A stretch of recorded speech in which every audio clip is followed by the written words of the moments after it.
क्या आप यकीन करेंगे कि एक ऐसा लड़का भी है जो जिंदा होते हुए भी मर चुका था, और जब वो जिंदा हुआ तो इंसानों का रक्षक नहीं, उनकी आत्माओं का संरक्षक बन चुका था।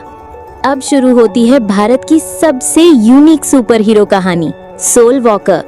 वीडियो पसंद आए तो लाइक जरूर करें, कमेंट में लिखें क्या आप मानते हैं कि आत्मा की भी एक ताकत होती है, और वीडियो को शेयर करें अपने उन दोस्तों के साथ जिन्हें ऐसी यूनिक कहानियां पसंद है। वाराणसी की गलियों में गंगा की धाराओं के बीच एक लड़का था, नक्श राघव। 17 साल का, शांत, बुद्धिमान, लेकिन दुनिया से थोड़ा अलग।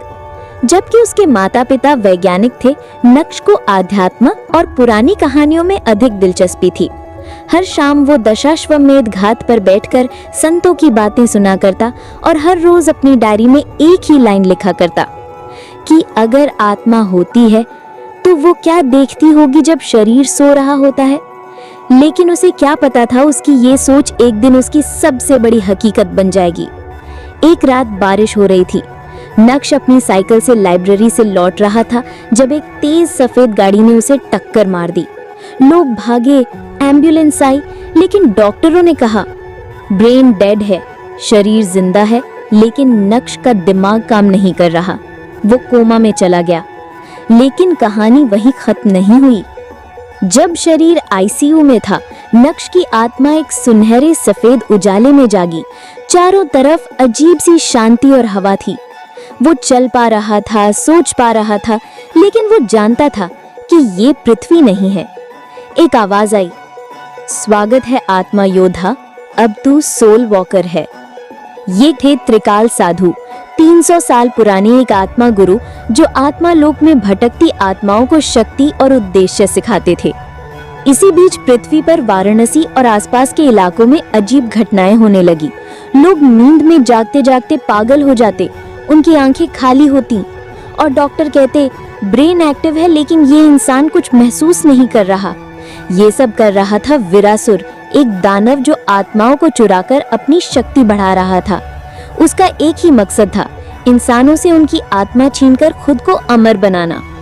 त्रिकाल साधु नक्श को सिखाते हैं मन चक्र, जिससे वह दूसरों के विचारों को सुन सकता है, गति मंत्र, जिससे वो समय में थोड़ा पीछे जा सकता है, सत्य तेज, जिससे वो झूठ और भय को जलाकर भस्म कर सकता है।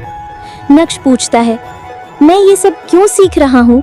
मैं तो बस वापस जीना चाहता हूँ। त्रिकाल साधु बोले, तू ही अंतिम सोल वॉकर है। अगर तू हार गया तो इंसान शरीर से जिंदा रहेंगे, लेकिन आत्मा से मर जाएंगे।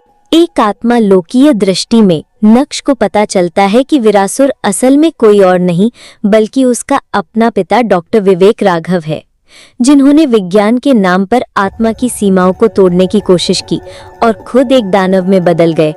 तू मेरी आत्मा की प्रयोगशाला का अंतिम नमूना है नक्श, लेकिन मैं आत्मा नहीं बेचता, मैं उसकी रक्षा करता हूँ। नक्श, एक भव्य युद्ध आत्मालोक और पृथ्वी दोनों में। विरासुर की आत्माएं दार, क्रोध और लालच से बनी हुई, नक्श की शक्ति शांति, विश्वास और सत्य से निर्मित। लड़ाई केवल हाथों से नहीं, विचारों से होती है। नक्श अपने पिता से कहता है, आपने शरीर बचाने की कोशिश की, मैंने आत्मा को छुड़ाया, यही फर्क है हमारी सोच में। युद्ध के अंत में नक्श आत्मा और शरीर को जोड़ने में सफल होता है। आईसीयू में उसका शरीर हिलता है, डॉक्टर चौंक जाते हैं, ये चमत्कार है, एक डॉक्टर चिल्लाता है। लेकिन नक्श अब सिर्फ एक इंसान नहीं रहा, वो अब दोनों दुनियाओं का संरक्षक है, द सोल वॉकर। अगर आपको ये कहानी पसंद आई हो तो इसे लाइक, कमेंट और शेयर जरूर करें, और सोचिए, क्या आत्मा वाकई में अमर होती है या बस एक कहानी है जो हम सुनते आए हैं?